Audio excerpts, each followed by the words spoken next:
right here. Gonna take it. You saw how I held the coverage on the winger to cut away the one-timer opportunity, and then there it is. I'm engaging on anybody driving sort of like last second. There's another block. I just made like 3 plays there. All right, guys, welcome back to another Mastering Defense video live breakdown. This is a post commentary again. We're just going to detail my thoughts while I'm playing this game, what you should be trying to do as a right D, sort of the flow of the game in the Sixes environment. This one, I would say, is definitely one of the more competitive games that I've played. A lot of quick back and forth action. You're going to see a lot of wheels in this game, right? That's just the way it is. And you're going to see a lot of puck bounces that go to the opposite team. That was just a puck reception right through the middle. The guy picks it up and somehow can tuck it through the 5-hole of the goaltender without even shooting because he lost possession of the puck as he grabbed it. But whatever. Here, using our skates. So the main thing, right? Obviously, people are having issues playing defense. I will say you have to make an adjustment, but more so through the fundamentals of the game.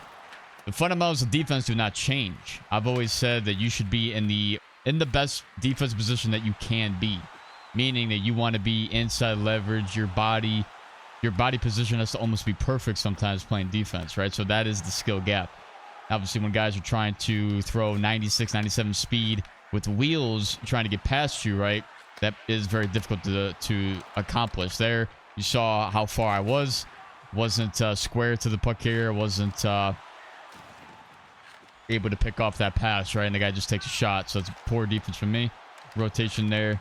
You had center and Teal doing a good job there. I'm on the back check here. Now I'm back in the play, right? Teal's got it. Controlling. Try to find Green that cuts, but you saw the defensive positioning of that defenseman right up on Green. Allowed his body to do the work there. Here I'm getting beat with speed. Did not turn and skate quick enough. But we had a nice little rotation between me and Teal to switch on that play. Teal covered for me again. This first period, I don't think I played very well. But as this game gets on, right, you can kind of see the adjustments that are being made just in terms of how I was playing the game. I wasn't, that's actually a bad play from me as well, as it is on Teal, losing that puck. We should have a defensive player back. That should be me. Sometimes there's plays, right, where the puck carrier, right, whoever's controlling it, will find the opposite defenseman and go D to D, and then that player then carries it with speed. It was an option. It was an option. It was there. We just lost position of the puck, and I was then beat on that play because of it, right? So you see how he's making that pass to me now. You know, didn't make the pass then on that previous play. So that's where you want to probably be a little bit more passive. You know, allow the puck here to control it, right? Allow the defenseman to control it, and then sort of just play more passive. And then as the game goes on, you should be able to tell the flow what's going on. We're engaging with the play down low behind net. Here, again, I should have just stayed back. Would have been getting this puck as we got now. Green driving left side. Probably had an option there to find him, but chose to just skate it. On the left side of the net. So again, defensive positioning. Hold blue line when you can. You see how I'm turning and skating. There. Not really much that I could do. I kind of wanted to pull that guy. You know, if I was able to engage on the play there, then that would have been the play. But Red was taking the guy through the middle. So it's kind of your ability to bounce between the winger and the center on your side, right? Whoever is cutting down low and stuff. You want to obviously take the guy that's cutting down low, driving. If the guy pulls up, then your back check support should be able to get that. Here, able to get that. Use your body with that. Our skates got it, and our stick was able to get it. 2-on-1. Green scores. A good transition play after the good defensive play on our end. Able to get the puck up, create a non-man rush, and Green tallies. So again, we're playing trap defense. There's times where you can go and engage on the puck here. I missed. Obviously, you don't want to miss. If you're going to go for a hit, you want to make sure it's lined up properly. I obviously missed it there. But that's all dependent on the read of whether you think the, you know, in the trap, right, you got your center, you got your winger, covering boards, you got your center in the middle. If they're covering the forwards on your side, then you can go for that hit. You know, you are staggered between them on the trap, right? Holding that blue line if you can, right? So if you're able to score, if you're able to hold blue line and engage on the puck here, you're right, trying to skate it in, sure. Green on the left side. 3 seconds left. That's the end of the first. Not a very good first period probably by me, but we come out of it tied 2-2. So second period, see how we adjust in this game. Turn over there from Teal. Skating with the guy furthest down low. You see the good defensive play there. That's from Blue, right? Covering and supporting. Marking a man. Drops it back to me. I'm going to take a shot, looking for a tip. Try to find maybe Green or Blue, whoever was there. Maybe for a rebound as well. Again, we're just skating with the guys. Right there, able to pull him to sort of the inside, right? I mean, even though we missed, it's not a bad play because we had the back check support. That's the whole idea there, is to try to stop him from being able to just drive through the middle easy. So again, we're putting our body there. He pulls up, then the back check from Blue is able to get that. So that's all we need to do on those plays, right? You just skate in front of them. If they pull up, you should have a back check in play relatively soon if you have a proper back check from your forwards. So it's not like you have to always take the puck away from the players, right? If they pull up, which is what they're going to do if you're engaged on them, that's a bad play. That right there is kind of tough because you saw there was the guy covering or driving back post who got it, which probably should have been where I was. You have to obviously cover the deepest threat. The deepest threat being the guy closest to the net driving, or maybe somebody parked up back door. The center then takes the guy high who was in the slot. He wasn't there, so I thought he was going to make that pass over to him instead. I kind of chose wrong, but I should be taking that guy driving back post. Here we're going to skate. Read it. Didn't have an option. We're going to skate it. Right, so that's not a bad play. You know, if you go through your reads, you obviously want to find a forward with speed that has space, time and space. If you don't see that, you have a chance to drive in and or like skate it in yourself, then you can make that choice if you feel like you can, right? Face-off win. Teal controlling. Across from me. A shot. Maybe a save. We're not going to dunk, right? This is a scrim here, so we always give the puck away to the other player when the goalie has it. That's the whole reason, just to kind of keep the game moving. In the league game, obviously, you can dunk, but scrims, it's kind of just like a mutual agreement to give the puck to the other team so that they can, you know, so you can keep the game going and it's not just constant stoppages. No one really cares about a win or loss in a scrim anyway. Unless you get absolutely wrecked, but right there, we're over the top. Had a support there from Red who was engaged, and then we just played over the top on that guy. So that's where we were able to get that puck. We used our skates to then get that. Green controlling down for Red. Behind the net. Got to get rid of it. He doesn't. Takes a hit, and it breaks the glass. He didn't really have anybody open, I don't think. I mean, he probably could have flung it, I guess, to the point somehow, but it's not really advised to do that all the time. Here, you saw Teal skating with the player. He's not going to use his stick. He just uses skates to get in front of him, right? Because obviously the guys are going to pull the puck to the middle. I'm not sure where I'm going. I went and just tried to engage on that play for no reason, but I'm back at the point. Red. Got it for Blue, maybe. I'm at his point. Goes across for Teal, right at the point. Opposite point. Not bad there. So again, we're going to skate. See what opens up. We got 3-4 guys here and scored. I don't know where you go with that, because if you notice, the way that guy picked up that puck was kind of insane. He like picked it up like it was going to go to the winger on the right side. The guy to the middle then somehow gets it off his backhand from like a weird reaching animation and pulls it around me. I was, you know, trying to engage on that. To me, I probably should I should have just stayed patient to the middle and just whatever happened, right? The worst thing is for a guy to pick it up, go around me, and then have a wide open net, right? One-on-one on the goalie point blank. So for me, it's like you can't really try and pick on those, I don't think. You kind of just have to let the play go because it's already a bad on-man rush. And here we're able to tally again on the quick transition off a neutral zone takeaway. Or was it just across the blue line, somewhere around there? Quick back and forth. So these wingers know how to quickly transition and create offense off the turnover. And that's a skill level that forwards need to have. Just the ability to recognize when they get it and then get up to speed very quickly. And as a defenseman, you could read that if you feel like you can fill a lane and, you know, engage on an on-man rush situation, you can go and do so if there's no forward actually skating with that player. There's a shot off the side of the net. Green controlling. May have had a behind the net pass there. Not sure. That guy was covering it. Not sure if he was trying to read that. I'm assuming he was. Here, again, we're going to skate. If you notice, right, the amount of times that I turn and skate instead of backpedal, I don't trust in the backpedal because it's just not really good. Right there, you saw where, again, we're taking the furthest guy, cutting down low. Now, Red's going to do that. you know, and then I'm also going to do that as well. Just to kind of double support on that. It's kind of a question, though, as to if, let's say, it's a 3-on-3 or something, and like the winger does that. I feel like a defenseman should just continue to drive down low, and same with the center. Like, eventually a center could probably pull away from the guy driving down through the middle to then take the guy high if he delays. So here we got winger support. He finds blue across. I'm at their point. And my guy can't get it. I don't know. Some of those passes, those like no look behind passes. Here we go. We're filling the lane here. Taking it to the net and scored. So if you notice there again, just sort of the read that I saw there was from Green delaying. He didn't have anybody driving with speed in terms of either red or blue. He didn't have anybody really driving. So as a defenseman, you have the green light to go and drive and take that lane, right? Especially coming from the back end, you can build more speed up into the play. And then that's where if everybody's kind of flat-footed at the blue line, because that's what happens when everybody's delayed, right? When that puck here delays, you can then obviously engage and fill that pretty quickly. And then have a lot of speed into that, right? And then beat those guys with speed, basically.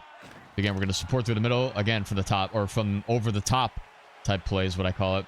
They try to take this, go around that. They really have an option. Green bounces off his stick. Almost had a breakaway opportunity. I don't know if he would have had much time. He probably would have had it. 3 seconds with wheels and 96 speed. He probably would have gotten there. Decent period. Definitely more on the back half of that second period is where we, I would say, took over the game there a little bit. Now let's see what happens. It's a tie game. We came back. We were down 4-2. Came back, tied it. So again, try to like see like why I turn the way that I do at times, right? Or what type of reads that I'm making, right? Because again, as soon as guys are getting up to speed, I'm always turning and skating. There's no point in trying to hold that blue line with a poke check. Again, because that stuff like that, I mean, it's weird how that's like a 50-50, rather getting it like without even looking. But you can get that. So I'm filling the lane there. I definitely had more time to control the puck there. I try to find if Red had a chance to break away from that guy, I was trying to find that behind the net pass on the goal line, right? That may have been able to come into play. It just seemed like it was a little bit delayed. Green stick knocks the puck away. Back to center ice. And that one will be a penalty here. As that is a hook. Again, nobody really filling my lane. Just playing passive. Playing passive. Now we're here trying to... You see how I like didn't really hold blue line there? It's mainly because of what I saw on the right side. So again, holding blue line is not really an essential part of a defenseman's game when it comes to the trap. Your job on the trap, or even just a man-to-man coverage in general, is to not allow any player to drive freely to the net. Like, your main job is what I call over the top. It's kind of like a safety in football. You've got your linebackers, your cornerbacks, all that kind of stuff, right? DBs. The safety's job is to play over the top on any, like, long route. And that's kind of what I see here as well. So there, we held the coverage with the guy driving to the net, and then we pulled away last second to try and engage on the puck here driving as well. You're going to see a lot of the defensemen taking it. You're sort of driving in to try to create some offense. Rather, they're going to take it themselves, or they're going to, like right here, going to take it. You saw how I held the coverage on the winger to cut away the one-timer opportunity, and then there it is. I'm engaging on anybody driving sort of like last second. There's another block. I just made like 3 plays there, all within just short amount of time, right? And that's just being able to read, all right, what do they have? They're going to look for the one-timer first. Another back post there. Was able to stop it, even though they still got the rebound. The goalie, it was like delayed enough for the goaltender to get that, essentially. And then here's another bad play from me. Just not staying back. I mean, this happened again, right? This is the second time we had a turnover. Technically, I should be back, but it's just weird when you kind of get into that mindset of like, if you're going to fill a lane, you have to do it very quickly. You can't like hesitate on it sometimes, right? But I mean, 4-4, obviously that is an error on my part for not staying back on that play. Obviously, it's also fault of the guy turning it over as well, but you know, it's kind of a team effort there. I still take a portion of that blame big time. So again, playing over the top, stopping them. And again, we're not backpedaling because there's really no point in doing so, right? I mean, you probably could on some of those plays. It's just, again, that's kind of something that you have to read. If you are backpedaling and then you somehow get beat because you thought that you could poke check and it still goes to him, then you should not have backpedaled on that play. That's what you have to take from that. There's another block shot. So, because again, you should be only concerning yourself with beating them to the slot. Right there, they had a chance. That's another turnover where I go up, and then we turn it over, and it goes. Now the guy has a free lane to the net again. And we're down. But, I mean, we are down in this game now, so plays like that are going to naturally happen, I feel like. But, again, I should still be reading that, and I'm not. I'm kind of just too offensive. Like, here we go again. I'm going up because red delays, right? Like, so I'm like attempting to fill a lane quickly. You can't do that and then, you know, pull away last second because of a turnover sometimes, you know what I mean? You kind of just have to take the chance. There, we're able to cash in. Green, right, from down low, finds red or blue who cut to the net. He finds it on the backhand, and the game is tied up. There's the cut there. Lost speed, able to get it back. Try to find blue. Defenseman did a really good job there covering that. Red lost it. Showed it a little too long. Again, we're holding our stick out. And then we engaged on the second man who drove through the middle. So that's the ability to bounce between two guys. Right? You engage on one, stay over the top on him. He's going to then try to find the guy cutting to the middle, right? Or opposite too. It could be the guy covering to the middle, then he drives and tries to find somebody wide, right? So you have your ability to bounce between the two guys again. And there, I didn't really play it that well. But you saw the action of kind of, again, keeping the guy to the perimeter, having him pull up, and then basically immediately switching to the guy to the middle, and then scored from Green. That's sort of the rotation that you have to have when you are a defenseman, right? Red should still be on that center, technically, right? But his job is also to cover anything, I would say, higher in the slot. Not really. Like, wingers play a good role in that, but like Red's... Like, a center's not supposed to always stay over the top on every single play, right? That's more the defenseman's job, right? I still kind of think, like, trap defense-wise, even, like, in a forecheck, I mean, a forecheck is where you kind of need to obviously play man-to-man coverage, you know, because you're going to have the winger's forecheck, you're going to have the center playing center lane, on the center, man-to-man, and then the fence are on the wingers, right? Man-to-man coverage. If it's a trap, then you kind of have the winger's support. So there's not really much man-to-man that needs to take place. It's kind of just taking the lane and understanding, like, what the role is. Like, what are you trying to do on the trap, right? See, we got to play here. Great job there from Red. Playing over the top on that inside leverage. We're going to fill a lane here. Take it. Passes over now for Green. Lost its shot. Save there. But again, you see how we're just filling the lane, right? As soon as we had a chance to fill it, we did. But then we're still playing back immediately. So again, red delay. So then I'm going to fill that lane. Even though we're up in this game, screw it. There's a rotation. Red should be back. We got it. Find a pass. Scored. That all takes place because I'm filling that lane quickly, right? And it's not like by me filling a lane that compromises us defensively. If you have a good team, especially a really good center, the ability to rotate and play defense is a part of the centerman's job, right? And even a winger as well. Winger can do that as well if they understand their defensive role as well. It's not just them always playing offense, but it's their ability to also rotate and cover somebody who then steps up. So both of the forwards do that. It's not just like center only, or it's not, you know, a winger can do it as well. But that's the end goal here. So I think this is honestly probably the best game I've had, if I had to say, like, in terms of just high-level matchup and how I matched up to that. First period was kind of awful. Second, third period, I would say the back half of the second period and into the third period, especially on that PK that we had, where I thought I was making 2-3 really good plays in a row, right? So you guys let me know what your guys' thoughts about it.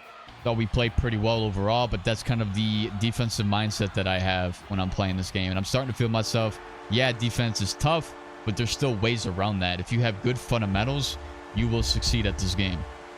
But you guys let me know. Hope you guys enjoyed. Let me know your thoughts. Be sure to like the video, subscribe if you're new, hit that bell, and I'll catch you guys in the next one.